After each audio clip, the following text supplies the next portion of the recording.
One of the occupational hazards of hanging out at a tank museum is if you stay near the German vehicles long enough, you might run over this guy, Hilary Doyle. If you don't know the name, you should, because whenever I do the research for these, it's his books that I tend to use. He's been known to work with Tom Jens, Walter Spielberger, and I'm not joking about the tripping over. I mean, the first time I ran into you, you were hiding underneath the Pack 40 measuring it.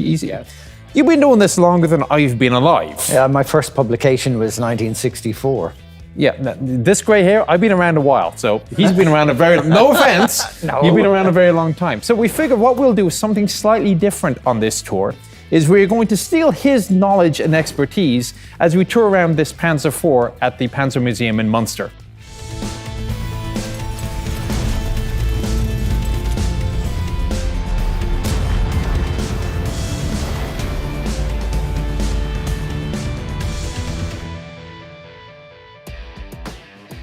Okay, so where does the story of the Panzer IV start? Like the Begleitwagen, is that it? The Begleitwagen means support vehicle. And the Panzer IV was just that. It was a support vehicle. And the Panzer IV provided artillery fire, effectively close-in artillery fire for those Panzer units using the Panzer IIIs, Panzer IIs and Panzer Is. It wasn't meant to be a direct combat tank itself, but it evolved into a combat tank because the long gun was needed, and the other tanks didn't have the capability of taking that in their turret ring. But then we do have a vehicle that was effectively designed in 1937 or earlier, and it's still a viable tank in 1945. Yes, it was being produced in quite substantial numbers in 1945. All right, so this specific vehicle, what is and what's its history? Well, this is about the 100th vehicle, Panzer IV, produced by a company called Volmag. And this specific vehicle was produced about September of 1942. And on the 21st of October, 1942, it landed in Tripoli in North Africa. Hence the tan color, the Deutsches Afrika Korps, and if you're wondering about the black, I'm sorry, I've been informed by the Russian crew that it must be blocked off. Don't ask. So North Africa lands. North Africa. Then what? I don't know anything about the specific history of the vehicle, what had happened, but the British captured it. Okay. And so this was the first Mark IV special, basically, that the people saw in England? Correct, yeah. The English were calling these Mark IV specials because it was the first time they had seen this long gun on a Panzer IV. Prior to that, it was a short gun, but they said this is being manufactured as a production vehicle. There's many improvements, small manufacturing improvements in it, and there's lots of improvements in the fighting capability of it. All right. Well, that's the overview. So what we're going to do now is we're going to start doing the traditional tour of the various components, and well, we'll see what makes the Mark IV special so special.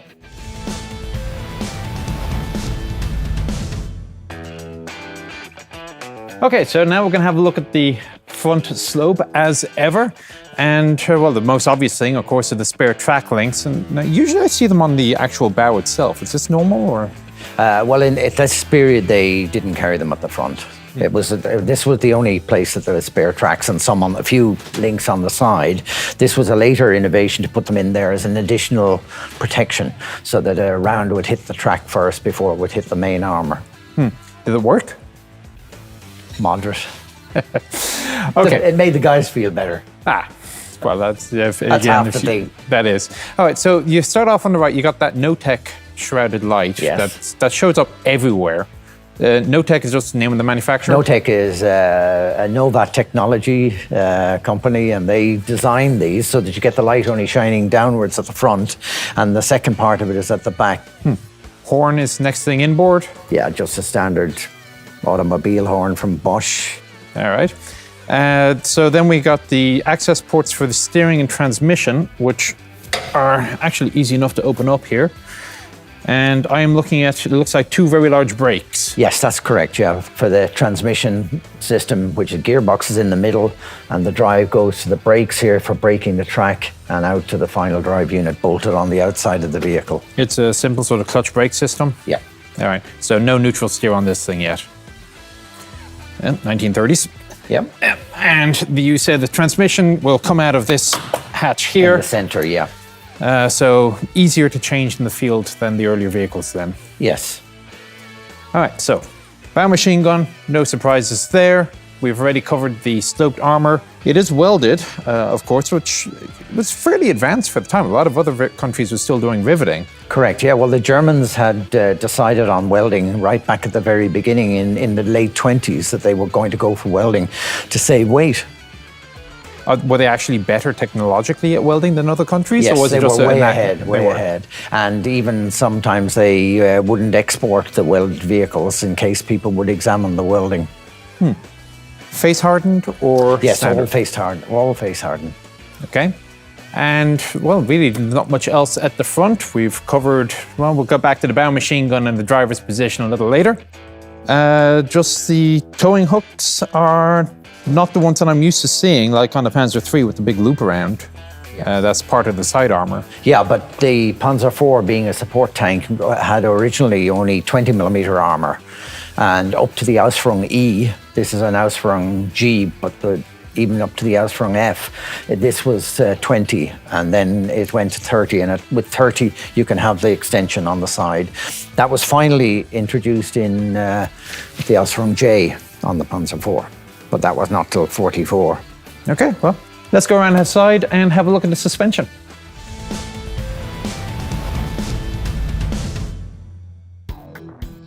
All right, so coming around to the side of the vehicle, I now get Hillary grilled on one of life's great mysteries. So, I mean, if we were to assume that torsion bar suspension is better, because that's what pretty much everybody's using, and they had already figured it out in the Panzer III, explain this. Well, the designer of this vehicle was Krupp, and Krupp had vast experience in the railway business.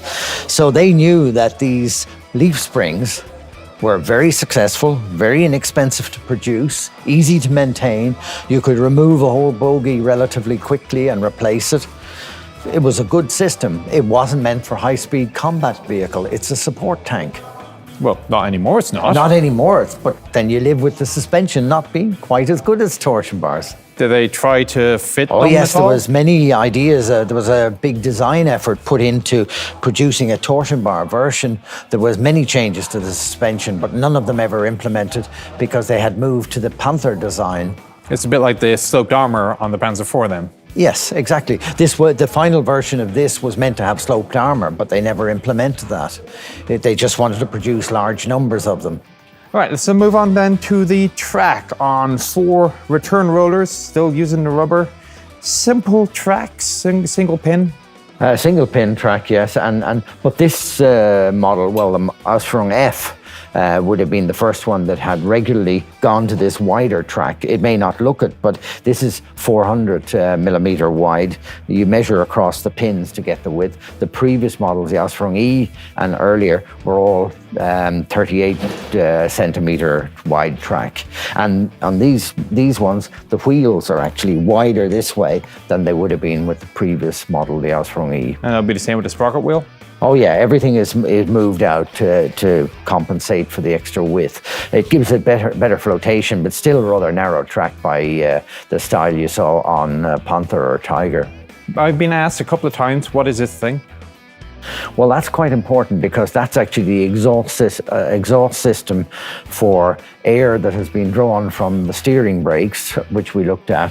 When you flip open the hatch, you've got the steering brakes there. So when they're being used, a lot of heat gets built up in those. So the heat is drawn away and fumes from the plates pushing together, and so that's drawn with a fan and pumped out through here. So it's being ducted by a series of pipes. The pipes are actually driven off the back end of the gearbox and out. I'm sure we'll see them inside then. All right. Arguably, I would say the German military's greatest contribution to army technology in World War II, and probably the most underrated, the jerry can. Yeah. Any idea who came up with it? I don't know the history. I mean, there are specialists who've written books just about the jerry can, but it is a very important design. It's a very clever idea that allows you to use every last drop of whatever liquid is in the can, and they don't get damaged easily. I mean, a lot of people don't realize that there's even a design behind the handles. So you can carry one in the middle, or you can carry two side by joining the two handles together. Incredibly versatile. We've been using them ever since. Yeah, and you could lock when you flip the cap open, there's a pin that locks the cap open so it's not closing on you. Handy enough. All right, anything else of note to the suspension or the side you think is worth mentioning upon? Well, I mean, on this model, you have the bump stops for each of the units because, again, we talked about the bumpiness of this type of suspension. So there's a bump stop for each one. And at this time, in 1942, they were still using a casting for that bump stop. Later, they went to a much simpler welded arrangement for the bump stop. And of course, in time, in the Ausführung H, they replaced the rubber return rollers with a steel return roller. The big problem was rubber was an issue as well as fuel. All right, so this visor went away over time. Yes. Within a week or two of the production of this particular tank, the turrets being delivered would have had no opening for the visor. Turrets are being delivered. Yes, they're being delivered. So this was made by Vomag, but not made by This Vomag. was assembled by Vomag. The turrets, the superstructure, the hull was made by armor suppliers who actually welded the whole thing together. So you had all the different manufacturers creating the same components sometimes. Well, usually there was a couple of manufacturers for each component. So in the case of armor components like the turret, the superstructure and the hull, they were coming from usually three different steel factories. In this case, this is from the steel used in this particular tank is coming from Buller in Austria, in Linz. Okay, so a maintenance guy in Eastern Europe decides his Vomag Panzer IV needs a spare part, and the box that he opens up is made by Krupp. No particular problem I putting know it in. the smaller spare parts would be pretty standardized. It's more the bigger bits or the unimportant pieces that would be non-standard. And even then, they might be only slightly non-standard. So you can chuck it away and put a new one on.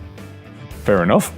Right, I think that about covers the side of it. So, well, let's go back.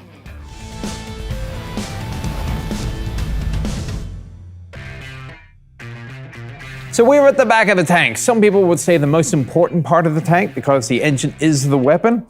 And there is a thing in my videos, I always love talking about track tension and the idler wheel. People mock me for it. I think it's a very important part of track maintenance, given how often you do it. But so the idler wheel on this looks a little bit different. Yeah, when the British made the report on this vehicle, they were most interested in the change in the idler because the previous one had been made with plates of metal welded together. This one is welded together with tubes, and that seemed to impress them greatly. The actual idling, the tensioning is done because you just remove this cap here. You've got two lock spanners and then a big bar with a threaded top on it, and everybody leans on that, and that pulls the idler further out. Well, moving a little bit further inboard, okay, towing hooks. We've got this little port here for a starter. That's for that's actually for the control to fire the inertia starter. An inertia starter is done because you get the hand crank and you wind the spring In there, okay. of the inertia starter up to a particular tension, and then it's ready to go. And then when everything is set up, you open the hatch, pull the lever or turn the lever, and away goes the inertia starter to get the motor running.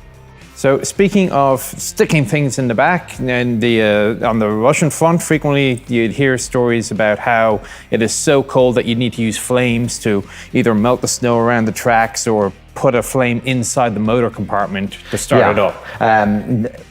This problem of very cold weather starting, when they encountered this first, the solution was not the flame one, but actually inside there's a whole set of new pipework in this that wasn't on the previous models that allows you to flip the engine compartment open and connect up the hoses from another tank with its engine running and transfer the hot cooling water from that tank into this one. But that was a cooling transfer system, which they kept for quite a long time. But then in 43, Dr. Fuchs came up with this idea of having a system in here where you could put a blow lamp on the outside and heat the tank's own cooling water from the outside with the little paraffin blow lamp. So that was quicker and...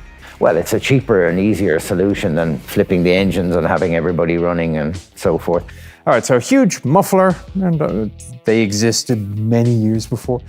We have the towing point and a bucket on the tow. I've always wondered, what do you do with the bucket? I don't know. Somebody took a picture of a Panzer, I think it was, with the bucket on the back, and ever since there's been buckets appearing on these things. All right, so this is, I presume, a protector from the That's a muffler protector, system? the actual exhaust from the Maybach are coming out on either side, one from either side. That's where the motor is, actually. There's the exhaust pipes are in line with the motor. All right, so this would be... That's the auxiliary motor for driving the electrical generator, which powers the electrical power traverse for the turret, and of course supplies power to the batteries and for the radios and so forth. And you had mentioned the Notec, so that's the back end of it. Yeah, this is a very clever convoy light system where you have the 4 lights. When the guy coming from the back sees 4 lights, he knows he's too close. If he moves a little bit further back, he'll only actually see 2. These 2 come together in his eyesight. He knows he's at the right position. And then if he sees just 1 light, he knows he's too far and he has to close up. Push the gas pedal. All right, so just want to know, you got this sort of inward slope, and that's one of the grills. Well, that's very important because that's actually the air intake. And the air intake comes in through here, takes in the air, runs it across the engine compartment, across the auxiliary generator, through the engine compartment. And there's a series of radiators that are at an angle down that side. And the hot air is then blown out through the grill on this side. So no air is drawn through the louvers that are cut in the top? They were a modification for the Tropen to give just an extra amount of ventilation in the engine compartment. All right, so this all, of course, revolves around the Maybach 120. Yeah. Maybach have been making engines since the 1B, give or take. Yes. How did Maybach get corner of the market on Panzer engines? Well, they won a contract because they had a series of engines which were technologically similar. And the main feature of Maybach engines also is they're very compact. So unlike, say, an Allied engine, very famous engines like the Rolls-Royce engines are much longer. The Maybach engines are very compact, which means that's why you get a stubby little engine compartment at the back here. And therefore you don't have to put in extra armor to protect the engine. So basically it reduces the weight overall. Smaller engine, smaller volume, smaller weight. Yet the weight on this thing kept going up. I mean, you start off with about 18 tons on an Aus B, and by the time you finish up, I mean, this is 23 tons. This one's probably about 23 tons, and then the final one would have been about 25. But you had the same engine pumping out the same horsepower, basically. Yes, yeah.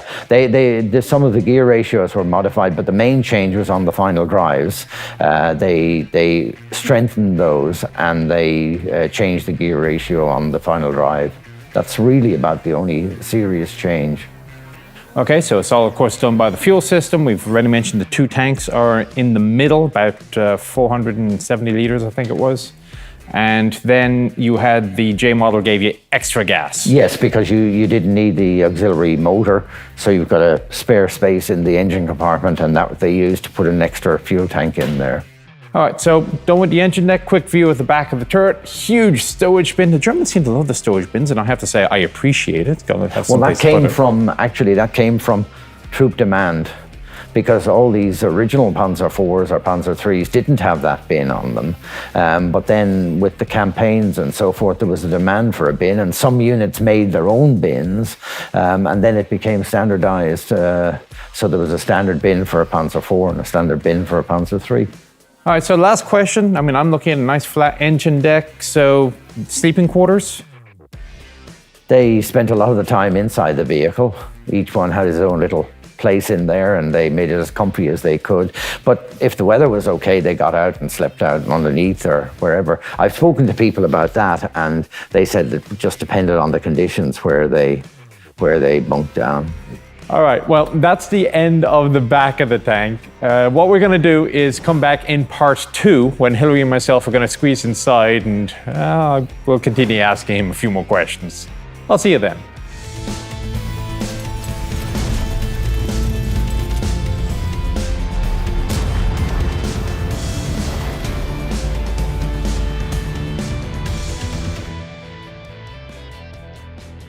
Greetings, lads and lasses. All right, for those of you that haven't yet figured it out, Inside the Chieftain's Hatch was conceived as an advertising mechanism for World of Tanks, the game. And, well, it's about time to verify whether or not this is actually working for the bean counters. So I know a lot of you don't yet play the game. Well, here's the thing, it's free to play. And if you look in the text description down underneath the video here, you're going to see some instructions on how to access the game and attribute the game to these videos. And as I say, it's free, so give it a go, download it, look at the vehicles in the garage, hit the tech tree and preview, play a few games. If you don't like it, uninstall, no harm done, hasn't cost you a dime. If you do like it, well, congratulations, you found yourself a new time waster while you wait for part 2 of this vehicle to show up. See you there. You haven't heard any stories about, tank troops waking up and going into battle and all of a sudden Scorpion starts crawling on their neck or anything? I haven't. No? No veterans told me that. I'm sure it would happen. We have things in Iraq, they're called camel spiders. And they're harmless officially, but they don't look at, the evil, vicious things. You see one, Many rounds were expended that day.